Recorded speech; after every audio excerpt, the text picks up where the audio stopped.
Hey, what's going on, everyone? This is Mitch. Good Friday morning to you all. Hope you guys are feeling well out there this morning. I imagine most of us are. It is Friday morning, and if you're not, I hope your day gets better throughout the day as we're entering the first weekend of September. Got you an update on what is going to happen for most of the country for today, for Friday or September 2nd, and then we'll give you an update on the tropics also, like we've been doing the last several mornings, really the last 2 weeks of morning videos. So we're going to give you the latest and greatest information from the overnight model guidance. Speaking on the tropics and Invest 91L, what will likely be Hurricane Danielle by the time some of you folks watch this. As I'm making this video as of 6:41 a.m. Eastern time, and it's still technically a tropical storm, but it will likely be a hurricane by the time most of you watch this. So if you guys have not subscribed, certainly consider doing that. Like the video if you like it. It goes a long way, and I really appreciate people that continue to tune in, new people that keeps getting added to this channel, people who continue to subscribe. It really is nice seeing that, and I really appreciate it. You know, people, saying comments like, you're a little bit different than the rest. Let me tell you, that means the world to me. And it's not a knock on anybody else that does what I do, but it makes me feel better just considering the fact that my setup, and it's not that I'm self-conscious about it, but my setup I know is not as appealing as others. You can see my bedroom in the background. I really need to buy and invest in a green screen, but I just try to, just keep it simple for you guys. I keep it real. I talk to you like you're a friend right next to me, and that's just kind of my way of doing things, and that is the way I'm the most comfortable doing it. So that's the way, I'm not a naturally great speaker. I tell you that. I grew up as a shy kid. So this never came natural. This does not come natural for me is what I'm saying, but I've gotten better with it as time has went by, and I've definitely kind of came out my shell as I went through my 20s. I'm 30, about to be 31 in October. But anyways, we're not here to give you a life story on me this morning. We'll save that for another time, but hit me up on Twitter, Facebook. It's a great way to follow along. The links are over there. The links are in the description on the videos too. And if you guys got anything that I can pray about, please put it in the comments below so I can pray over it and so others can do so too. So here we go. Taking a look at what's going on with most of the lower 48 and then the Atlantic Basin here. We still got 91L as of right now. Now, there's a chance that by the time we get into another 12 hours till we get into this evening, it could look like crap again. But, Invest 91L is starting to take a little bit more of a symmetrical look this morning, but it's still just in an invest, basically a tropical wave. We have what will likely be hurricane, what likely is Hurricane Danielle. We got an update coming up in about 45 minutes to an hour, and this will likely be a hurricane. I know it doesn't look very impressive up here, but the sun is coming up on it right now, and we'll take a look at this at Danielle way out here in the North Atlantic here in a second. But other than that, we'll continue to watch this. Invest 91L has been around for what seems like a decade. And I think it will be around for another decade. No lie with that. I think this is going to be something that's going to be very interesting to watch as we try to, basically the longer it kind of sits and slows down and the weaker it stays, the more of a wrench it's going to throw in trying to forecast it. It really is. If it strengthens within the next 48 hours, basically if it strengthens this weekend, it actually increases confidence on the forecast that this is probably going to go out to sea. But it's a tough cookie to figure out, I'll tell you that. But we're also just going to continue to watch the main development region. But the National Weather Service National Hurricane Center update here, you have Tropical Storm Danielle as a 70-mile-per-hour storm.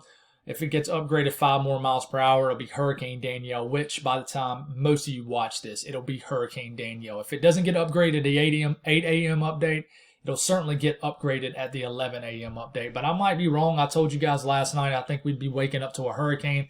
It's technically not, but it certainly looks like one out there. But 50% chance for 91L to develop into a depression or a storm in the next 48 hours. I would lean towards it probably not developing, but we'll see. And then we still got this area of interest out here that likely is not going to develop. Storm Prediction Center here in the lower 48. We'll watch from the Panhandle of Oklahoma all the way up to Marquette, Michigan, the UP of Michigan. So definitely some severe storms expected all in this dark green area, and then everywhere else, just a general risk of storms. Excessive rainfall outlook. We'll watch certain areas, especially the areas in the yellow. We don't need any more rain for any areas in Mississippi. We really don't need at least a ton of rain at one time for areas like Dallas-Fort Worth that saw the crazy flooding a couple weeks ago. But we'll watch for the Panhandle of Florida, for example. Right in the middle of it, definitely along the coastal regions as the basically these Gulf storms fire up and can produce a lot of tropical downpours. And then we'll continue to watch out for western Texas. A 15% risk in these yellow areas of excessive rainfall and flash flood guidance being met in these regions. So let's break it down. Each region, southeast today. You guys are already dealing with some rain this morning in areas of Arkansas, eastern Oklahoma, southern Missouri. We'll continue to see how this develops, and I think it just continues to be more widespread in northern Arkansas, southern Missouri. I think it'll be a damp Friday for sure. Temperatures will be held down because of it. But here it is. We'll watch for these tropical downpours in the entire state of Florida, the panhandle of Florida, southeast areas of Georgia, and I think southern areas of South Carolina could see some rain. Southern Alabama this afternoon could see some showers and storms. But once you start to get into like Tennessee, northern Mississippi and Alabama, up and around the Atlanta area, north Georgia, probably a much lower chance of rain. But you certainly could see some showers and storms even in the upstate of South Carolina and eastern areas of Tennessee. But I don't think it's going to be a big deal today. The Northeast, pretty quiet. In fact, you're waking up to some downright chilly conditions in areas of the interior Northeast on your September 2nd. Definitely, I think I saw some temperatures up here in interior areas of New York State deep into the 40s. So I think it's one of your more chillier days, chillier mornings over the last several months, definitely up here in this area. So you'll definitely have high pressure dominating, and it'll be a cool day. It'll definitely warm up out here, but I certainly think it'll be very dry out there and really no humidity. And it'll certainly feel like an early fall day out here in the Northeast. No real rain expected. Now the south central U.S., like I said, I mentioned the rain right here in this area. This will continue to pivot through, and I think we'll watch down here in areas of central and western Texas. Maybe some much needed rain falls in this area. Hopefully we don't get it all at one time, but we'll watch central Texas. Maybe some light rain will move in for your Friday evening and overnight into Friday, and then we'll watch some storms down here in Houston as the sun is well set by we get into this time. But around dinner time and after, deep in the southeast areas of Texas, certainly some rain possible in and around the Houston area to the Lake Charles, Louisiana area, definitely possible here. Up here in the north central U.S., the Midwest, Ohio Valley, Great Lakes region, certainly some severe storms is possible. And here it is. So for my guy up here in the UP of Michigan, I think sometime later this evening, just after dinner time, maybe some storms erupt in this area and kind of flow through the region. And so watch out for that. They could be strong to severe, maybe some damaging winds, but I don't think they're going to be a huge deal. It's not like it's a severe weather outbreak, but watch out for some storms just after dinner time in this area of the country. Northern Wisconsin, some storms too. And there'll be a chance for some severe storms in this area also, but they're not going to be very widespread at all. It's going to be extremely isolated, and some people, even though you have a marginal risk for severe storms, might not even get a drop of rain. The eastern U.S. in general, and the central U.S., like I said, rain-cooled air, a lot of rain will fall in areas of southern and central Missouri down to northern Arkansas. But right here in the heart of the country, deep into the 90s, Kansas, Nebraska, down to Oklahoma City, Oklahoma, the panhandle of Texas, 90s, maybe an isolated 100-degree reading. We hate to see that. At least I do in September. I really do. But 80s and 90s, pretty warm day in the Carolinas, warm day, especially if you're not soaked in clouds where you have the tropical downpours in areas of the panhandle of Florida. In fact, I think most of Florida will be probably held down due to a lot of clouds and rainy conditions. It'll probably get very warm early in the afternoon, and then the outflow boundaries will fire up and cool you guys down a little bit. Warm down here in deep areas in Texas, but I think it'll be like a fall day here up here in the Northeast, especially the further north and Northeast you work. Getting pretty warm in the Great Lakes region. And I think it'll be pretty warm ahead of these storms that work into the UP of Michigan and northern Wisconsin day. Maybe an isolated 90-degree reading or two into the UP of Michigan. So let's talk about the tropics. And first off, let's look at Danielle. We had a little bit of glitch that we're good. A little bit of a glitch there for a second. But this is what's likely, I'm just going to call it Hurricane Danielle. It's going to be a hurricane by the next update. If not the next update, the 11 a.m. update. And here it is. The reason the screen's black and then it goes white is because the sun is coming up on the North Atlantic. And it really looks like a beauty. Danielle is a beautiful looking storm. And I feel comfortable saying that just because it's not affecting any landmass. It's just chilling with the fishes out here, not bothering a soul except the fishes. But hopefully they're doing well out there. But anyways, it's definitely starting to take on that look. You got the center forming. Now, obviously not a cleared out eye. You typically don't see that until you get into a stronger hurricane. But it looks great out here. It's just, she's just doing her thing, and definitely will take the first hurricane of the 2022 hurricane season. But luckily it's not bothering anybody. It's just chilling out there in the North Atlantic. So let's take a look at the latest model guidance. So this is the latest Euro from overnight. First off, we know Danielle is going to strengthen over the next 24 to 48 hours. Potentially try to flirt with a major hurricane, but it'll probably just max out at Category 2. Don't really focus in on this L right here. I don't think this is going to develop. Even if it does, it's not going to bother nobody. Really look on this right here, this low pressure. As we get into tomorrow morning, we still just got a weak tropical wave north of the Leeward Islands. This continues to just kind of meander, literally. We get into Labor Day morning. It's still just north of Puerto Rico. And then it just is so weak and moving so slow, steered by very weak wind currents out here, northwest, and it's just not moving fast. Finally, it gets kind of close to the Bahamas, but not quite there, as a weak tropical wave still. And at this point, we're literally 7 days out from right now. And this finally shows signs it might strengthen, but it never does. It never does. We get 9 days out, and it gets pretty close to the southeast coastline, but still pretty far away. Probably, just east of the Gulf Stream. And then it heads on out to sea, and it's a non-story. It never does anything. But the track is still that more westerly track. So we watch for that. The GFS doesn't do anything. And notice the European now doesn't have anything out here in the European. So the European showed that kind of ominous looking scenario where we had a low rider down here. Man, it dropped it. It's not there no more. So it's good news.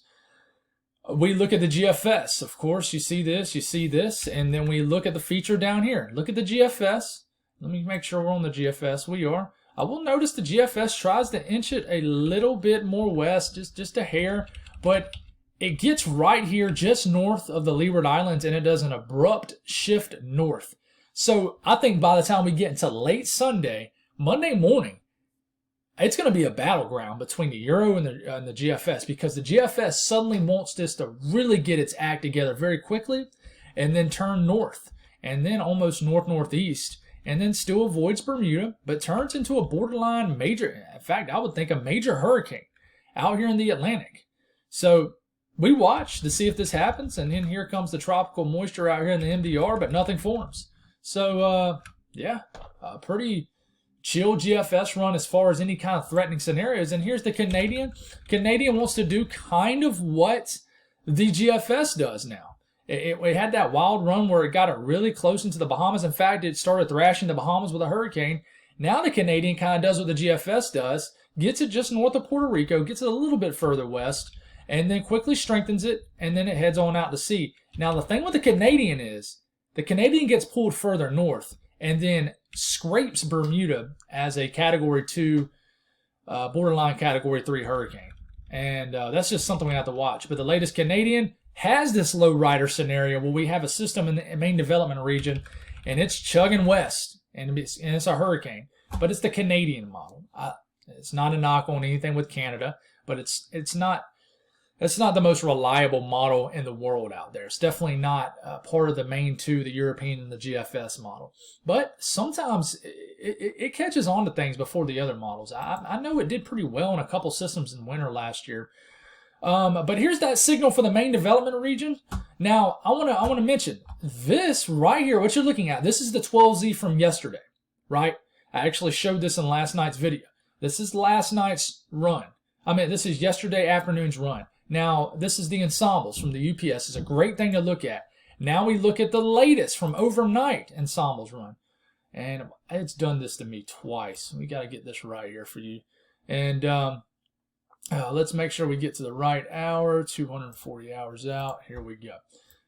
You'll notice the signal for the MDR region is weakened. It's weaker. It's much more scattered out. There's not as many L's. But look at this. This kind of, even though the European did not showed a weaker storm in the operational run, and there's not a ton of members altogether. In fact, only about 14 or so members go west of Bermuda. 14 out of 50, by the way, out of 50. But in general, if a storm does form, which in general the ensembles has kind of went away, it's just posing the threat for more of a weaker storm. The ones that do go west get awfully close to the U.S. mainland. And you compare that with the 12Z run from yesterday and watch how more east it is. So there was a tick west with ensembles overnight, but the operational runs and the Canadian and whatever definitely were weaker, one, and then two, the Canadian was much more, it was back to its more easterly solution. So I think we got a lot to figure out with 91L. Now, let me tell you, if it strengthens right here, it's heading out to sea. But if it remains weak and an eyesore, then I think it's going to be a pain in the neck to figure out for sure. So that's all I got, guys. Thank y'all for tuning in. I'll try to be with y'all this evening, guys. I got a long day ahead of me. I'm taking the day off. I got a lot of things to do. I usually take this day off Friday, right when Labor Day starts. I usually do what I call fall cleaning. Sometimes I'll bring my fall stuff down from the attic, even though it's still 90 degrees outside here in South Carolina. But I just can't help myself.